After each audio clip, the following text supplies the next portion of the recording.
Pinahahanapan na ng budget ni Pangulong Bongbong Marcos ang mga ahensya na nawalan o nabawasan ng pondo sa ipinasang 2025 national budget.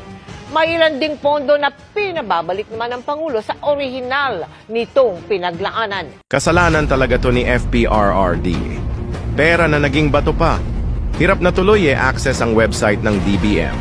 Kayo talaga, ang kukulit nyo kasi. Para tuloy sinilaban ang puwet nila. Hala sige, kumahog kayo ngayon, paano nyo yan lulusot? Ang saya talaga pag may Duterte sa politika. Boring. Kasi pag wala. Kasi naman nanahimik na dapat yan sa Davao. Ginulo nyo pa. Ginulo nyo rin ang anak, na tahimik lang din sana. Ginusto nyo yan. Ngayon labo-labo na.